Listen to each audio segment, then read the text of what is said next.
les politiques publiques jouent un rôle absolument évident parce que c'est les politiques publiques qui déterminent les produits de protection des cultures qui peuvent être utilisés, mais c'est aussi celles qui vont encourager les transitions.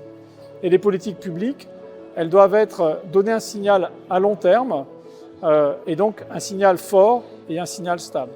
En fait, l'ensemble de cette question-là se résume assez simplement dans le fait qu'il existe aujourd'hui une tension très forte entre des biens privés, savoir gagner sa vie et manger, et des biens communs, que sont la préservation de l'environnement, préservation de la santé.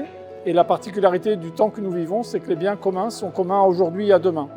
Et donc, plutôt que de chercher en permanence à les opposer et à chercher un compromis, il faut développer des systèmes agricoles et alimentaires qui les combinent, et c'est possible via ce que la recherche peut apporter et via les leviers que nous connaissons déjà aujourd'hui et via des politiques publiques adaptées.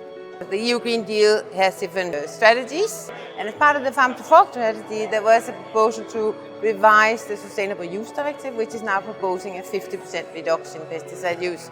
So this is a very big moment now to try to take a very first step until 2030 to get out of the dependency of pesticides. But unfortunately, at the political level, it's meeting right now a lot of blockage. Because certain political parties are not very keen on making it go on. L'ensemble de la droite européenne, c'est-à-dire le PPE, les groupes d'extrême droite, mais aussi les libéraux, font tout pour enterrer leur règlement sur la réduction de l'usage des pesticides. Ils sont allés jusqu'à faire une campagne de communication complètement mensongère en affirmant que le texte menaçait la production agricole, la souveraineté alimentaire et le pouvoir d'achat. Tous ces arguments ont été démontés par plus de 3300 scientifiques européens qui ont envoyé une lettre à tous les eurodéputés les appelant à voter ce texte face à l'effondrement de la biodiversité. The sustainable use of pesticide was approved first in 2009, and it was already in 2009 foreseen that farmers should start implement what is called integrated pest management as from 2014, but it never happened.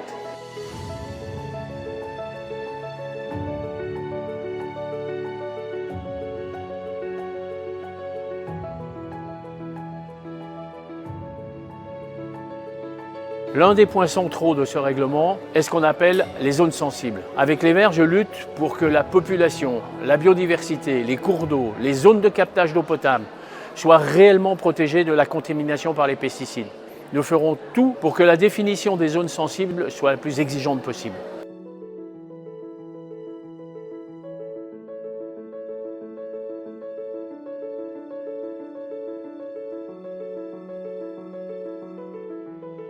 Les scientifiques nous le montrent, les ONG nous interpellent. Une agriculture européenne sans pesticides, c'est possible. C'est plus que possible, c'est indispensable. C'est un enjeu primordial pour les agriculteurs, leur santé, pour l'ensemble des citoyennes et des citoyens, pour le vivant et pour les générations futures.